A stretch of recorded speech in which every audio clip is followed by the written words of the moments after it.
ओम नमः सिद्धेभ्यः। ओम नमः सिद्धेभ्यः। अहिंसा परमो धर्म की जय हो। आचार्य गुरुवर श्री कुंद कुंद भगवान की जय हो। आचार्य गुरुवर श्री ज्ञान सागर मुनि महाराज की बोलो संत शिरोमणि आचार्य भगवान विद्यासागर महामुनि राज की, समस्त आचार्य संघ की। सुनो, महावीर भगवान के केवल ज्ञान होने के उपरांत समूह शरण की रचना तो तात्कालिक रच गए, किंतु भगवान 66 दिन तक बोले नहीं थे। कभी इसके बारे में आप लोगों ने सोचा है? हाँ, ये प्रथमान योग होते हुए भी इसमें बहुत बड़ी बात कही जा रही है। क्या कही जा रही है? जो व्यक्ति यहाँ पर होना चाहिए सुनने के लिए, वो है ही नहीं यहाँ पर। क्या सुनने के लिए? देव इतने हैं और बहुत पढ़े लिखे भी हैं, उनको आप दे देते प्रवचन? नहीं, मनुष्य सारे बैठे हैं, उनको दे देते। मनुष्य ही एक प्रकार से मुक्ति का पात्र बनता है, बनता तो है, लेकिन वो किस अवस्था में होना चाहिए, वह अवस्था अभी मनुष्य में है ही नहीं। फिर क्यों नहीं? त्रिंज तो है ही, आप लोगों के क्या स्वभाव है मालूम है। फिर किसकी प्रतीक्षा हो रही थी? जब तक समूह शरण में उनके द्वारा प्रभावित होकर के मुनि के लिए कम से बनने के लिए प्रार्थना करते। केवल प्रार्थना का अर्थ प्रार्थना नहीं होती, ऊपर ऊपर करने से मतलब नहीं। 12 भावनाओं के चिंतन के साथ भीग करके आप सुनाओ आत्मा का स्वरूप क्या है। आप लोग अभी यहाँ पर छोटे छोटे बच्चों से जो काम करा रहे हैं, वो तो उनके लिए आकर्षण है, कर दे। उसमें सर्वप्रथम मुनि महाराज ही आकर के बैठ जाए। बोलो।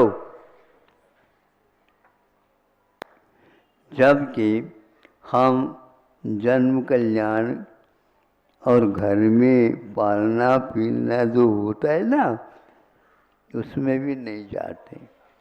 शोर मचा हुआ है और वहाँ पर हम क्या शोर करें? बोलो। इस प्रकार जाते नहीं। बहुत आग्रह होता है ब्रह्मचारियों का, उनका कोई काम हो जाए, इस सब पीछे से हम चले जाते।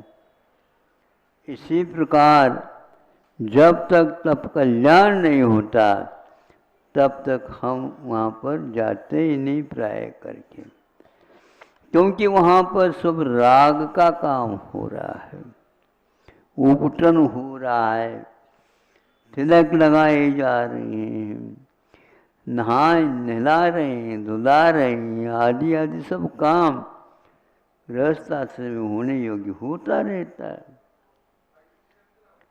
हाँ, मुनि महाराज भी इसमें कहीं कहीं पर उल्लेख मिलता हो, इसमें कोई बाधा नहीं होती, फिर भी उसमें वह मुनि महाराज इसलिए नहीं जाते क्योंकि अभी दिगंबर अवस्था इसमें आई ही नहीं।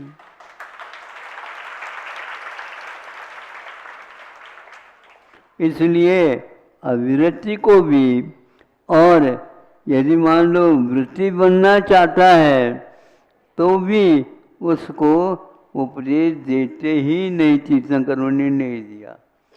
अब जब इंद्रभूति आ गए तो बस काम हो गया। अकेले महावीर भगवान निकले थे, उससे उनको कोई इच्छा नहीं थी, लेकिन समूह शरण में तभी मैं बोलूँगा जब वचन सुन करके एक व्यक्ति कम से कम पात्र तो बन जाए। तब उन्होंने उपदेश दिए थे और तब उन्होंने ग्रहण किए थे। चोटी के विद्वान थे वो इंद्रवोटी, सब कुछ ज्ञान उपलब्ध था, लेकिन आत्मज्ञान से वंचित थे। आत्मा की तो बात नहीं होती है। तो केवल आज एक प्रकार से अन्यथा न ले, क्योंकि इस ओर संस्कार देने की प्रथा ही समाप्त हो गई। ऐसे प्रथा होना चाहिए जिसके द्वारा गीत भी गाए, उसमें भी जब दलते हैं ना, दलते क्या चक्की चलाते हैं, उस समय में भी 12 भावनाओं का, 16 कर भावनाओं का, नमोकार मंत्र का और कोई पाठ का वहाँ गीत के साथ करते थे। इसका तात्पर्य वहाँ पर ये लिखा है, इन सारे आटे में और उन धानों में मंत्रों की सिद्धि होने से वो पात्रदान के योग्य बन जाता है। हाँ, आप लोगों को ये कहना चाहिए कि हम ये पात्र नहीं है, लेकिन फिर भी इन लोगों को ये कुछ लग जाए, ये बोलते हैं, लिखते हैं, पढ़ते हैं, संस्कारित हैं, बाकी ये जितने भी काम है ये वो लोग उसी में रात दिन रमे हुए हैं। आपको उससे हट कर के कुछ बताना है। इसलिए हमने कहा भैया कल तो हमने 3 किस्तों में दिया था, आते ही दे दिया, फिर बाद में पूजन के बाद दे दिया, फिर मध्याह्न में दे दिया। तो इतना ज़्यादा देना मैं पसंद नहीं करता, फिर भी आप लोगों को ऊपर से ये लोग कहेंगे कि आप पक्षपात कर रहे हैं। हाँ, हमारे पक्षपात नहीं, एक पंख से मैं कभी उड़ता ही नहीं, आप ही लोग लंगड़ाते हुए चलते रहते हो।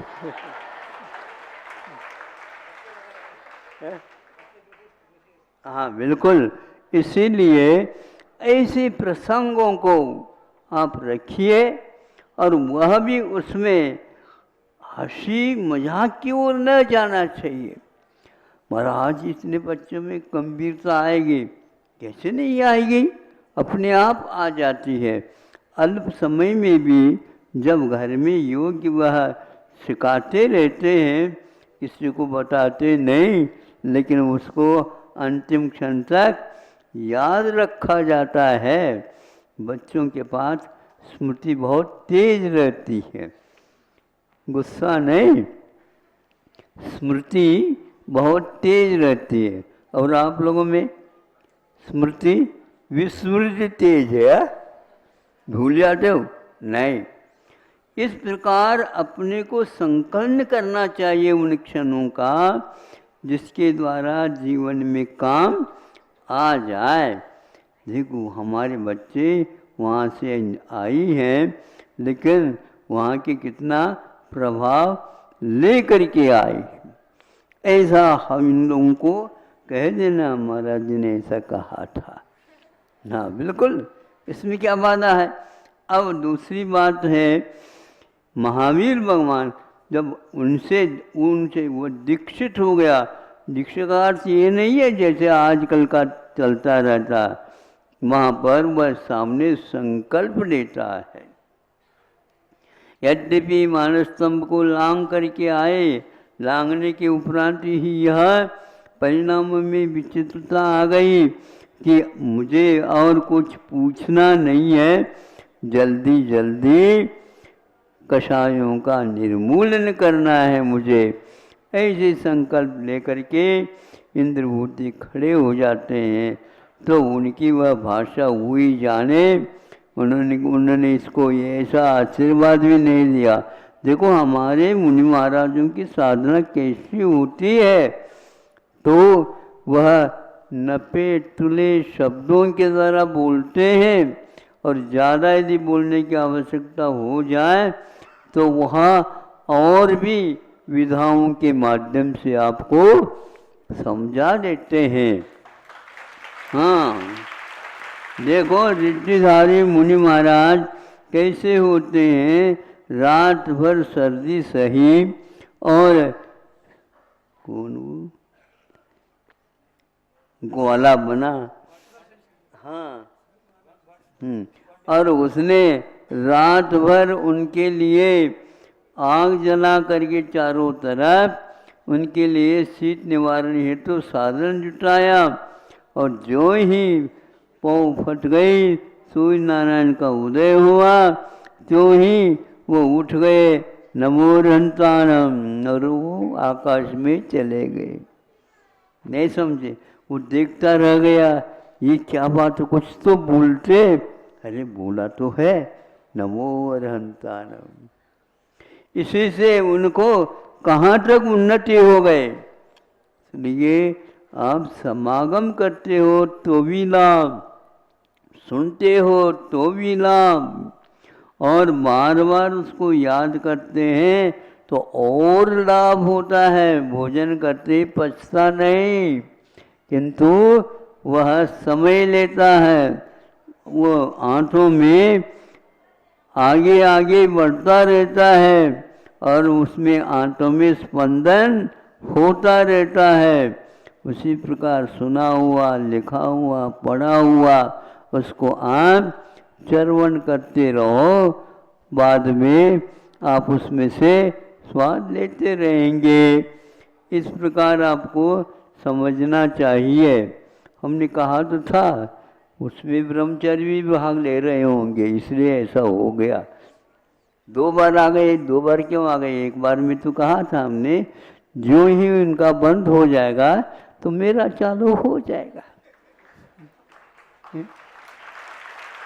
हम कभी कभी पूजन में भी ज़्यादा समय नहीं लेना चाहते हैं, लेकिन फिर भी आप लोग पूजन बढ़ा बढ़ा करके उसकी कड़ी ज़्यादा जोड़ते रहते हैं। समझ में तो मुझे भी आता है, लेकिन अपने आप ही आपने उसको संक्षेप भी कर दिया।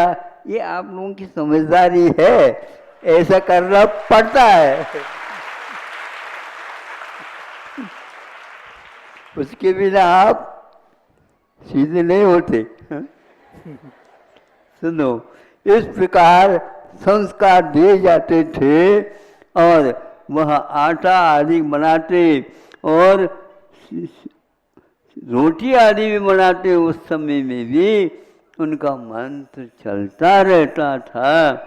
आप लोगों को भी इसी प्रकार का अभ्यास करना चाहिए।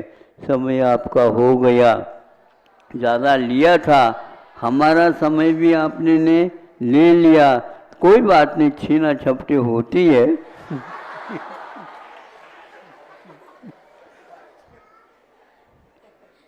पकाई तो उसमें क्या बात है। ऐसे छीना झपटी करने से वह पचता नहीं है, ध्यान रखो। उसके लिए बहुत अच्छे परिणाम बनाना पड़ता है, तब कहीं जाकर के पचता है। गुरु ने कहा चिंता मत करो, विद्या कालेन पचते। इसको याद रखो आप लोग भी। हाँ, हमने अंत में उन्होंने कहा कि मुझे क्या करना बता, अब ये सब बताया हुआ है, उसका चर्वण करते रहो, वह समय पर पकेगा। अब मैं पाचन होने के उपरांत अब इनको याद करता हूँ तो वो आते ही नहीं। देखो ये संसार कैसा है, वैचित्र है।